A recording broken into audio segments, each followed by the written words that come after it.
Merci beaucoup Jean-François pour cette intervention qui nous permet vraiment de rentrer dans les solutions techniques pour limiter ces phénomènes d'érosion. Alors, dans la continuité de cette intervention, on a invité Hélène Cordonnier pour dézoomer des solutions là, qui étaient normandes, mais finalement qui s'appliquent à nombreux terrains à l'échelle nationale. Et puis là, d'aller explorer des solutions qui sont expérimentées en Wallonie, en Belgique.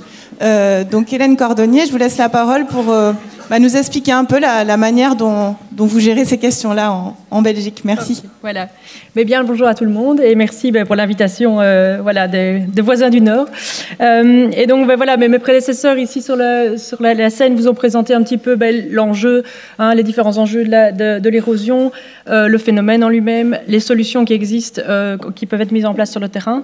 Et moi ici, en tant que représentant du service public de la Wallonie, je vais vous expliquer un petit peu comment on peut essayer d'aboutir à ce que les choses soient mises en place et que les solutions soient réellement mises en place sur le terrain avec les différents acteurs et partenaires concernés.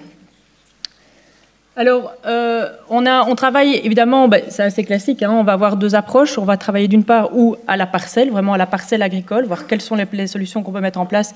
C'est entre autres ce que M. Ouvry vient de vous expliquer. Et puis, évidemment, l'approche aussi par bassin versant. On doit à un moment, évidemment, regarder les choses dans leur ensemble. Et ce n'est pas seulement une parcelle qui va poser problème ou qui va être à l'origine des problèmes. C'est l'ensemble du bassin versant qui doit être géré. Et donc, on va vraiment jongler avec ces deux approches. Parce que voilà, elles ont des avantages. Évidemment, à la parcelle, on va vraiment faire de la conservation du sol. On va vraiment essayer que le phénomène soit endigué, qu'on n'ait pas de production de sédiments. Et alors, on va travailler là, évidemment, avec l'agriculteur, puisque c'est l'interlocuteur, évidemment, privilégié sur la parcelle agricole. Et on est ici, évidemment, vraiment sur la prévention. C'est ce que je disais, on veut éviter le phénomène érosif. Au niveau de l'approche du bassin versant, on va avoir évidemment une problématique un peu plus large. On a la question de l'érosion, mais vraiment les écoulements, le transfert, la connectivité au sein du bassin versant, sur laquelle on va pouvoir travailler aussi. Donc on va travailler sur l'érosion, sur le ruissellement concentré, l'érosion concentrée. Et là, les partenaires sont multiples, évidemment, puisqu'on va avoir les agriculteurs, évidemment, toujours, mais aussi les communes, les riverains, parfois, puisqu'on va travailler aussi par rapport à l'impact que tous ces phénomènes peuvent avoir en aval. Et puis, on peut raisonner de manière plus large, évidemment, l'environnement en tant que tel et les défenseurs de l'environnement, quelque part, et tout ça qui peuvent travailler aussi sur ce bassin versant. Et alors, à partir du moment où on veut mettre en place des solutions à l'échelle d'un bassin versant, ça nécessite évidemment énormément de concertation, puisqu'il va falloir mettre tous ces acteurs ensemble et réussir à trouver les solutions qui vont pouvoir se mettre en place à cette échelle-là. Donc, je vais commencer par la parcelle. Alors, je vais expliquer un petit peu, qu'est-ce qu'on a aujourd'hui. Donc, il y a plusieurs possibilités quand on veut agir. Il y a des mesures coercitives. À un moment, c'est vrai qu'on a toujours besoin d'avoir une petite base en disant, il faut une norme de base, un minimum à respecter pour essayer d'endiguer le phénomène. Alors ici, c'est quoi pour le moment ? C'est la conditionnalité au niveau des aides de la politique agricole commune. Pour le moment, chez nous en Wallonie, nos parcelles sont classées à risque d'érosion uniquement sur un critère de pente. Donc c'est uniquement, si la pente est supérieure à 10%, sur une majorité de la surface de la parcelle, on considère que c'est une parcelle à risque. Et les agriculteurs ont des obligations de mettre en place des couvertures du sol ou d'installer des bandes enherbées au bas de la parcelle pour endiguer le risque d'érosion pour l'aval. Alors les mesures sont très légères par rapport à ça. L'efficacité est limitée par rapport... On ne résout pas les problèmes d'érosion avec simplement ces mesures-là. Et la classification des parcelles est aussi un peu restreinte en ne considérant que ce critère de pente. Alors, d'autres actions qui sont aussi, évidemment, il y a toute une série de subsides qui sont alloués aux différents centres de recherche, d'expérimentation, pour justement, c'est ce que les collègues ici avant ont présenté, donc pour développer toutes ces techniques, pour vraiment les quantifier, pour voir quelles sont leurs efficacités. On subsidie aussi les organismes d'encadrement des agriculteurs pour qu'on puisse les accompagner techniquement aussi. Donc comment mettre en place ces techniques. Et puis il y a toute une série d'initiatives locales, de petits groupes de travail qui se mettent en place à l'initiative de communes, de parcs naturels, de différents réseaux pour essayer de travailler sur comment on peut travailler sur la matière organique. Donc il y a toute une série de petites initiatives un petit peu partout qui sont spontanées et qui ont leur efficacité, mais évidemment souvent qui ne concernent qu'une très petite zone. Alors, on est en train maintenant, par rapport à ça, on a produit une carte de sensibilité à l'érosion. qui est une sensibilité à l'érosion à la parcelle. Donc je vais la détailler juste après.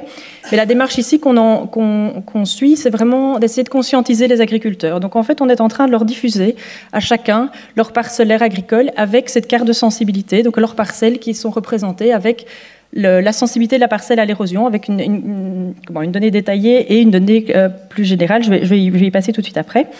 Et donc, on est parti dans une optique de dire on va faire de l'information, de la sensibilisation, de la communication vraiment vers les agriculteurs pour essayer d'avoir cette conscientisation de la problématique et quelque part les amener eux-mêmes à mettre en place les solutions, à agir avant qu'on arrive avec des normes ou des choses comme ça qui sont évidemment toujours beaucoup plus limitantes dans leurs efficacités aussi. On est strict, c'est comme ça, c'est pas autrement. Et donc là, on aimerait bien fonctionner différemment en disant voilà, prenez conscience du phénomène et soyez créatifs vous-même, trouvez les solutions qui vont permettre de réduire le problème. Tout le monde a y gagné. Et donc, on a travaillé un petit peu avec les syndicats agricoles aussi pour cette communication, pour qu'ils soient soutenants par rapport aussi à ça et qu'on ait vraiment un impact assez fort sur la diffusion de cette donnée et cette information. Et donc, on accompagne aussi évidemment tous les conseils d'action que les agriculteurs peuvent prendre sur ces parcelles en fonction de leur niveau de risque aussi, pour pas non plus les laisser avec voilà, votre parcelle est à risque, mais qu'est-ce que je dois faire ? Donc ici, on est vraiment dans un schéma totalement informatif et il n'y a aucune obligation. Évidemment, ce sera dans les préparatifs. Maintenant, on travaille évidemment pour la préparation de la PAC post-2020. Ben voilà, tout ça va s'intégrer aussi et on espère pouvoir prévoir aussi des mesures, que ce soit un peu de normatif forcément, mais aussi du soutien et des aides pour essayer d'avancer vers les solutions. Alors la cartographie, donc comme je vous le disais, on est resté sur quelque chose d'assez simple. Donc c'est le modèle USLI que vous connaissez si vous avez travaillé un petit peu sur l'érosion, et donc qui reprend différents paramètres. Et donc ici, ce qu'on a voulu, c'est vraiment décrire la sensibilité de la parcelle elle-même. Donc on l'a isolée hydrologiquement du bassin versant, on a vraiment pris que la parcelle et on a regardé quelle était sa sensibilité. Donc on a regardé à quelle pluie elle faisait face au niveau de l'érosivité des pluies à cet endroit-là dans la région où elle se trouve. On a regardé la topographie, mais alors ici on a regardé l'inclinaison de la pente, mais aussi la longueur de la pente qu'on a approximée par rapport à une zone contributive en fait au sein de la parcelle.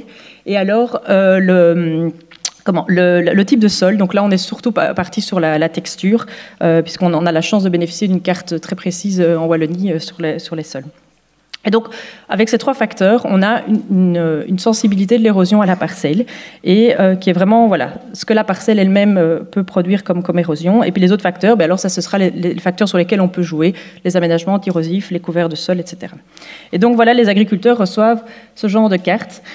Donc à droite, en fait, vous avez vraiment un détail par petits pixels. On a des petits pixels de 10 mètres sur 10 mètres, et on a une information sur chacun de ces pixels. Et puis on a sur la carte de gauche, alors une classification de la parcelle avec une notion de risque. Ici, on a donc la légende, vous ne la voyez pas, mais c'est donc on va de faible à extrême. Donc vraiment, on essaye de sensibiliser un petit peu. Et le détail par la parcelle permet de voir aux agriculteurs vraiment où sont les zones problématiques aussi, et d'éventuellement réorganiser son parcellaire en disant je travaille précisément sur ces zones-là. Les zones qui le sont moins peuvent être un peu... Enfin voilà, il n'y a pas forcément besoin d'y mettre des mesures en premier lieu. Et alors voilà, on accompagne ceci de différents... l'animation, enfin c'est pas grave, les deux se superposaient, mais c'est pas grave, le but c'est pas de voir tous les détails. Et donc on leur propose ici toute une série en fonction du niveau de risque de leur parcelle, de dire voilà, si vous avez un risque faible, vous pouvez quand même déjà travailler un petit peu par exemple sur la matière organique, vous allez améliorer la structure de votre sol et ce sera de toute façon tout bénéfice. Et plus le risque est important, mais plus le nombre de mesures qui seraient utiles de prendre pour essayer de réduire ce risque sont importants. Donc c'est comme ça qu'on représente ici, chaque fois c'est les mesures de la classe inférieure plus quelque chose en plus. Alors voilà, donc ça c'était vraiment au niveau de la parcelle. Et alors au niveau du bassin versant, on a créé, il y a déjà maintenant, ça existe depuis 2011, et c'est une équipe qui est maintenant à l'administration depuis 2017. C'est la cellule GISER. Donc GISER, c'est pour gestion intégrée sol, érosion, ruissellement. Donc tout est dans le titre. Donc l'idée était vraiment d'essayer d'intégrer tout ça et de mettre en place des solutions. Et donc on a créé vraiment cette cellule d'expertise au niveau de la région pour venir en appui au départ aux communes, qui chez nous étaient assez dépassées par les problématiques, où on se retrouvait avec des coulées de boue régulières dans les villages, avec des maisons inondées, des rues inondées, énormément de problématiques, et une discussion très difficile entre les communes, les agriculteurs, des riverains en colère. Et voilà, et les communes étaient démunies, ne savaient pas mais qu'est-ce qu'on peut faire pour essayer de finir ces problèmes, qu'on arrive à trouver les solutions.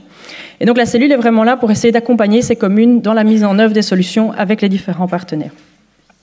Alors comment est-ce qu'on travaille? Donc, la cellule d'administration maintenant donc, est appelée par les communes et donc on va sur le terrain, on va aller avec eux voir voilà, où sont les points problématiques, où est-ce que vous avez été inondé et alors on va faire un diagnostic vraiment de la situation et on va reparcourir le bassin versant en amont et regarder d'où viennent les problèmes et essayer de comprendre les parcelles qui sont à l'origine, où il y a des problèmes d'érosion, des problèmes de structure, le cheminement de l'eau dans le bassin versant et comment est-ce qu'on va pouvoir travailler là-dessus.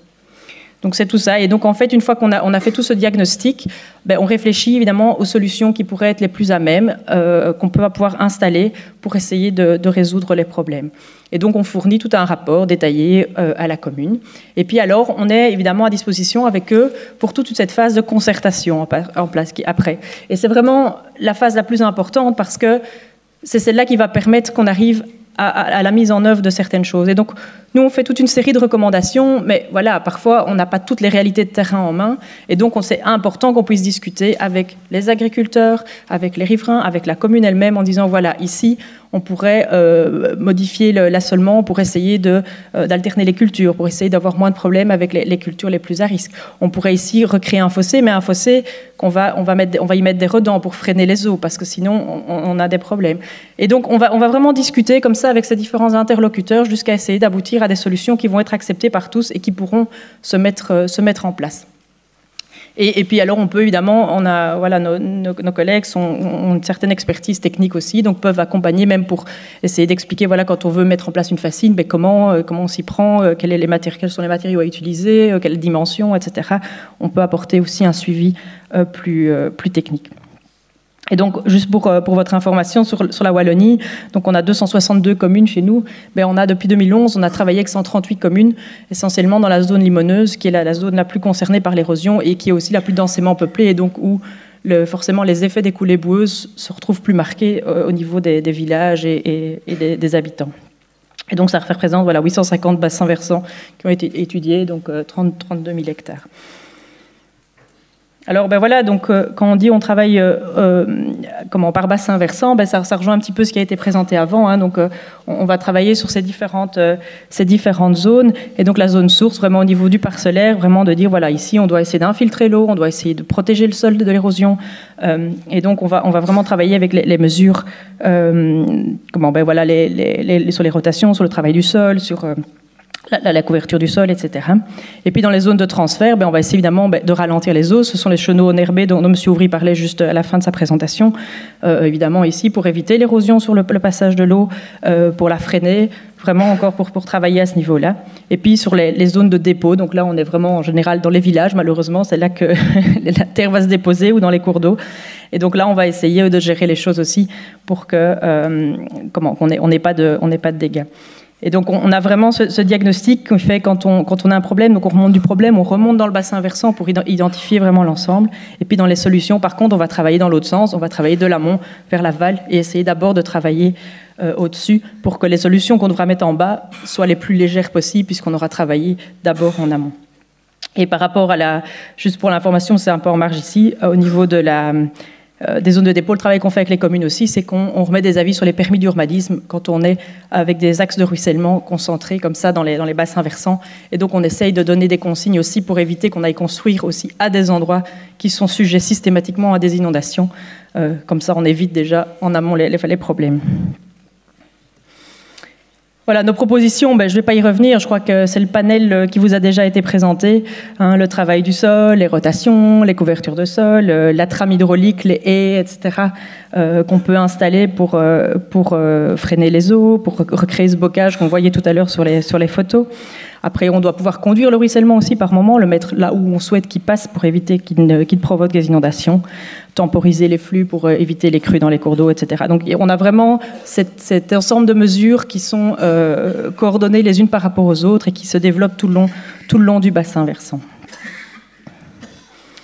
Alors, d'autres actions aussi à l'échelle du bassin versant, on a nos collègues qui travaillent au niveau de l'aménagement foncier. On a évoqué tout à l'heure la question du remembrement, de la suppression des haies. C'est clair que c'est ce qu'on a vécu chez nous aussi. Et maintenant, on est vraiment repassé dans une dynamique inverse où les politiques d'aménagement foncier rural intègrent vraiment ces problématiques et sont les premiers à parler de trames vertes et bleues, de pouvoir recréer des haies, réinstaller différentes choses, et notamment dans les réallocations de terrain, de parcelles qu'on redimensionne, parfois on réserve des petits morceaux de terrain que le public reprend en gestion, et de manière à pouvoir y installer de manière pérenne des aménagements de lutte contre l'érosion qui pourront rester là et qui seront gérés, et pas compter toujours sur les mouvements de l'agriculture qui a ses difficultés aussi. Et on intègre évidemment tout ça aussi avec les plans de gestion des risques inondation qui découlent de la directive inondation, et donc on essaye de vraiment intégrer tout ça dans tout ça. Et donc on fait des différents subsides aussi. Et alors ici au niveau de la carte des axes de concentration, donc on a aussi une carte assez détaillée de tous ces axes de concentration à l'échelle des bassins versants qui nous permettent de voir le cheminement de l'eau. Et je parlais des permis d'urbanisme, mais voilà, quand on est à proximité de ces axes-là, on est très très très vigilant. Alors, je vais ici, donc j'ai fait une forme de bilan perspective un petit peu, c'est vraiment pour ouvrir la discussion sous la forme d'une analyse atouts, faiblesses et opportunités, menaces. Et ici, nos atouts, ce qu'on identifie chez nous, c'est qu'on a vraiment une bonne expertise. Donc tout ce que les prédécesseurs scientifiques ont passé en revue, c'est un bagage scientifique que nos collègues ont aussi. On a la chance d'avoir énormément de données cartographiques disponibles, on a beaucoup d'informations sur nos sols. On a une reconnaissance, maintenant la cellule Gisère, ça fait plusieurs années qu'elle travaille, donc les agriculteurs nous connaissent, les communes nous connaissent, il y a une certaine confiance qui s'est établie, ce qui nous permet d'avancer dans notre travail. Alors évidemment, dans les faiblesses, on manque un peu d'outils, de cadres institutionnels. C'est vrai qu'on a cette conditionnalité au niveau des aides, mais on n'a pas beaucoup d'autres outils réglementaires qui nous permettent à un moment d'être un peu méchant et d'être coercitif, mais aussi d'être soutenant et de proposer des choses. On a un subventionnement de la recherche qui pour le moment est un petit peu en suspens. Il faut savoir qu'on a un nouveau gouvernement depuis pas longtemps, donc on est un peu dans une période aussi de battement. Les communes elles-mêmes manquent de moyens budgétaires pour pouvoir parfois prendre des petites actions, mais voilà, elles sont limitées par leurs propres ressources. Alors au niveau des menaces, là si on voit un peu plus large aussi, l'érosivité, on l'a évoqué tout à l'heure, les changements climatiques, l'érosivité des pluies qui potentiellement pourrait augmenter, donc aggraver encore un peu plus les phénomènes.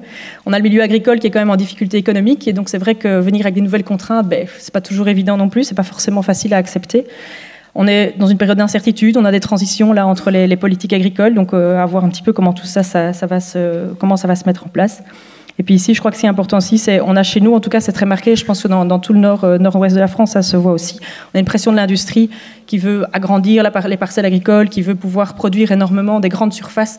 Et ça, évidemment, par rapport à la gestion de l'érosion, c'est très complexe. Et là, on n'a pas beaucoup d'outils non plus pour contrôler ça. Mais voilà, mais à côté de ça, on a des opportunités ici. Voilà, donc nous, on a une nouvelle politique wallonne, un nouveau gouvernement qui a une politique environnementale assez ambitieuse. Donc, on espère que ça va se suivre dans les actes. Et puis, la nouvelle PAC qui arrive. Et donc, on espère pouvoir s'y intégrer et pouvoir vraiment mettre l'érosion au cœur de tout ça et y prévoir des mesures. Et puis on a une prise de conscience, on sent que tout ça évolue, l'agriculture évolue, les filières évoluent, tout le monde un petit peu prend conscience de tout ça, et donc je pense qu'on va pouvoir avancer. Voilà, je vous remercie beaucoup pour votre attention.